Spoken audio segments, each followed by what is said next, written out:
আমি সেই সমস্ত মানুষের মতন যারা পাহাড় চড়তে আর বরফ দেখতে খুবই পছন্দ করে। তাই তো চললাম নাথুলা পাস বরফ দেখার জন্য।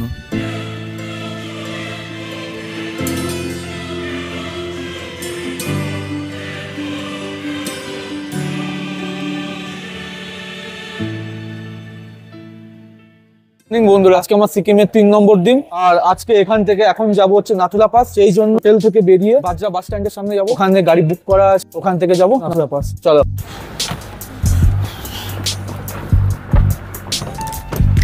এখান থেকে ট্যাক্সি নিয়ে নিয়েছি, ট্যাক্সি ভাড়া হচ্ছে 150 টাকা নিল, আর এখান থেকে আমাদেরকে পৌঁছে দেবে হচ্ছে বাজরা ট্যাক্সি স্ট্যান্ডে।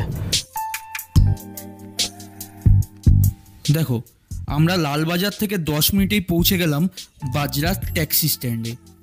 এইবার আসল খেলা তো এখান থেকেই শুরু। এখানে আমরা এখন চলে এসেছি, আমাদের গাড়ির জন্য অপেক্ষা করছি। গাড়ি আসলে ওখান থেকে বেরিয়ে যাবো নাথুলা।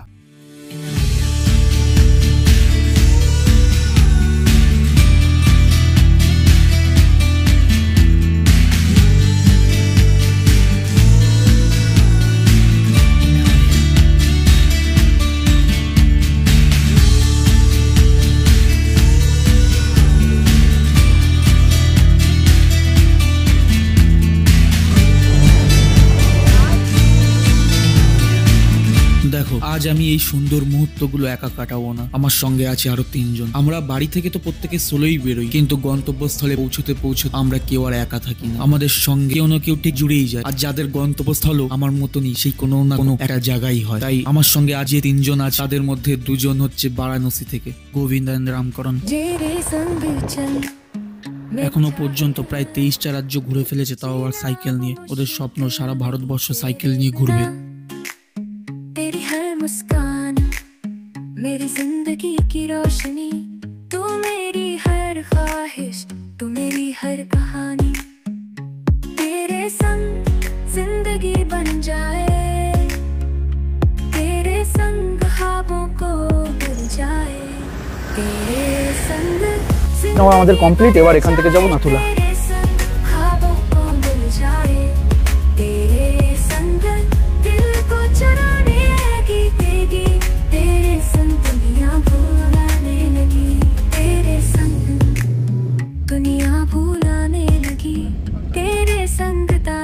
हर लम्हा मुझे तेरी हर बात पे दिल को समझाना है, तेरी आंखों में खोना मैं चाहता हूँ, तेरे बिना जीना मैं नहीं चाहता हूँ, तेरे संग ख्वाबों को मिल जाए, तेरे संग जिंदगी बन जाए, तेरे संग ख्वाबों को मिल जाए।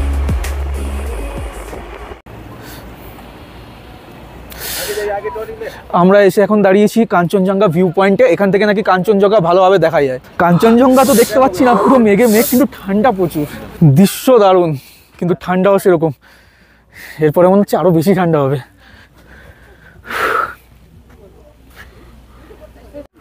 कैसा लग रहा है यहाँ से? সকালের হিমের হাওয়া আর কুয়াশা ঢাকা পাহাড় শহর গ্যাংটক ছেড়ে বেরিয়ে পড়লাম। নাথুলা পথ যেন নিজেই একটা অ্যাডভেঞ্চারাস। প্রতিটি বাঁক, প্রতিটি পাহাড় যেন একটা অন্যরকম গল্প। রাস্তা মাঝে মাঝে মেঘে ঢেকে যায়, আর মনে হয় আমরা যেন স্বপ্নের মধ্যে গাড়ি চালাচ্ছি। নাথুলা পথে মেঘ ছুঁয়ে যায়, হিমেলো বাতাসে স্বপ্ন উড়ায়।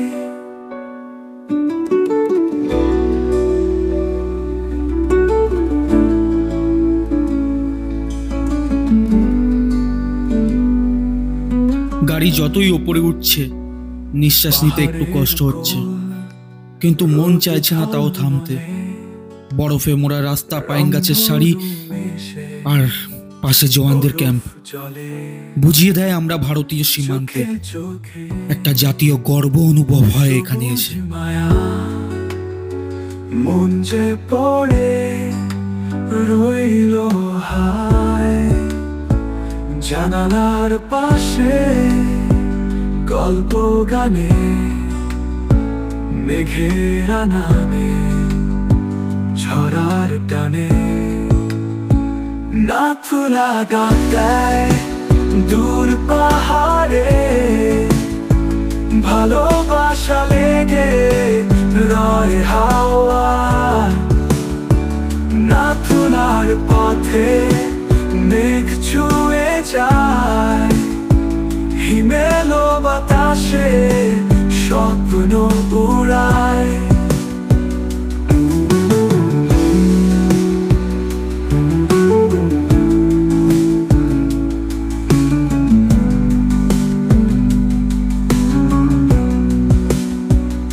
পাহাড়ের কোল রোদ ঝলমলে রংধনু মেশে বরফ জলে চোখে চোখে সবুজ মায়া মন যে পড়ে।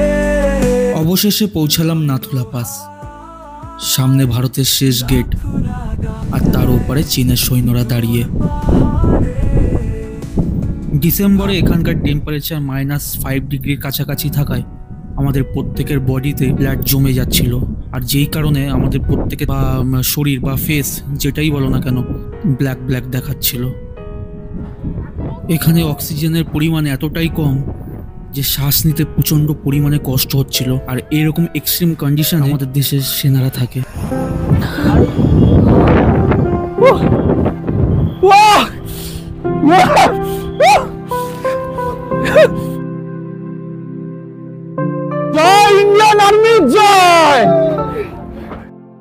নাথুলা পাস একসময় সিল্ক রুটের অংশ ছিল, ভারত ও তিব্বতের মধ্যে বাণিজ্যের অন্যতম পথ। 1962 সালে ভারত চীন যুদ্ধের পর এই পথ বন্ধ হয়ে যায়, আর তা খুলে দেওয়া হয় অনেক পরে 2006 সালে। আজও এখানে শুধু পারমিট নিয়েই আসা যায়, আর শীতকালে প্রবল তুষারপাতের কারণে বন্ধ থাকে পুরো রাস্তা। নাথুলা শুধু এক ভ্রমণ নয়, এটা এক অনুভূতির গল্প। এখানে এসে আপনি বুঝবেন প্রকৃতি, দেশপ্রেম আর ইতিহাস, এই তিনের মিলন কাকে বলে।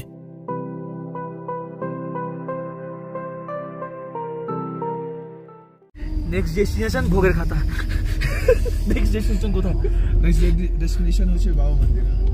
বাবা মন্দির। আমি এখন সিকিমের এক অসাধারণ জায়গায়, যেটা শুধু পাহাড়ের সৌন্দর্য ভরা না, বরং আবেগ, বিশ্বাস আর বীরত্বের এক জীবন্ত স্মৃতি। হ্যাঁ, আমি বলছি বাবা হরভজন সিং এর মন্দিরের কথা। গ্যাংটক থেকে প্রায় 60 কিমি দূরে এবং 13,000 ফিট উচ্চতায় অবস্থিত এই মন্দির। এই মন্দির তৈরি হয়েছে ভারতীয় সেনা মেজর হরভজন সিং এর নামে, যিনি শহীদ হলেও তার আত্মা এখনো সেনাদের রক্ষা করেন, এমনটাই বিশ্বাস করেন সবাই।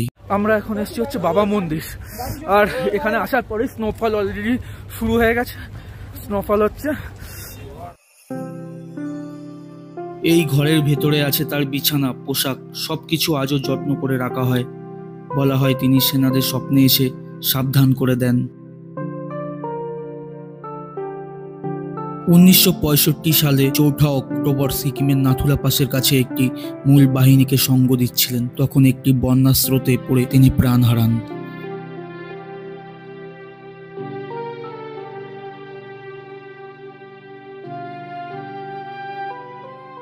জীবনে যে কি দেখলাম সেটা প্রকাশ করে বলতে পারবো না, তবে তুমি যদি ইন্ডিয়ান আর্মির বড় ফ্যান হয়ে থাকো, চোখ দিয়ে তোমার জল বেরোবে এখানে আসলে, এটা গ্যারান্টি।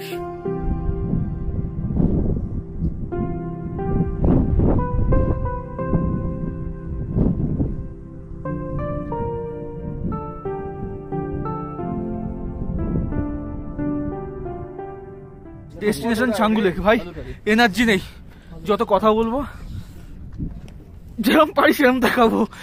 চলো। ছাঙ্গুলেক বা তমসোগোলেক এর ইতিহাস বেশ সমৃদ্ধ এবং সাংস্কৃতিকভাবে গুরুত্বপূর্ণ। ছাঙ্গুলেক একটি গ্লেশিয়ার লেক। সমুদ্র পৃষ্ঠ থেকে প্রায় 12,313 ফুট উচ্চতায় অবস্থিত এই লেকটি।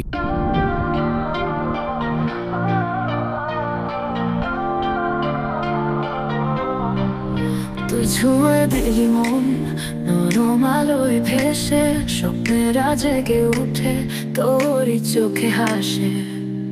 চুপচাপ সন্ধ্যায় তোর নামেই ডাকি, তুই পাশে থাকলেই আমার সব কিছু থাকি।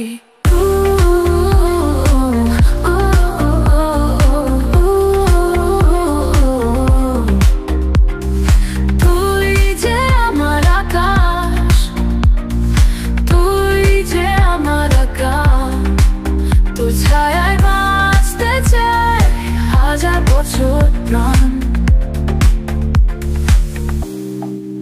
ভালোবাসা তোর ছোঁয়ায় পেয়েছি নতুন জীবন তুই ছুঁয়ে দিলি মন তুই ছুঁয়ে দিলি মন তুই ছুঁয়ে দিলি মন তুই ছুঁয়ে দিলি মন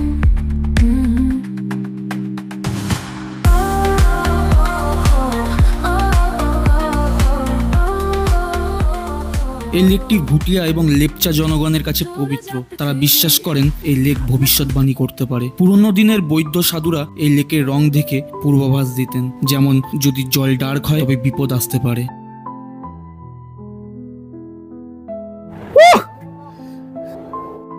ঠান্ডায় হাত জমে গেছে, পা জমে গেছে, মুখ জমে গেছে, নাক দিয়ে রীতিমতো ঘরঘর ঘরঘর ঘরঘর। ভাই আসাম ব্রো। আজ আমি আমার জীবনের কাছ থেকে অনেক কিছু পেয়েছি। কিছু অচেনা মানুষের সাথে টাইম কাটিয়েছি, পরিবারের মতন একসাথে ঘুরেছি, আর ইতিহাসের সাক্ষী হয়েছি। আমার লাইফে যত ভালো মুহূর্ত আছে তার মধ্যে এটাও একটা, যে আমি আমার মৃত্যুর আগের দিন পর্যন্ত ভুলতে পারবো না। সুযোগ পেলে এখানে আবার আসার চেষ্টা করব, বাকিটা ঈশ্বরের হাতে। আজ আমার এই ভিডিও কেমন লাগলো? যদি ভালো লাগে প্লিজ লাইক করো। একটা লাইকে তোমাদের কিছু ক্ষতি হবে না, কিন্তু আমি আরো মোটিভেট হব। টাটা, ভালো থেকো, সুস্থ থেকো, আর ভারত মাতা কি জয়।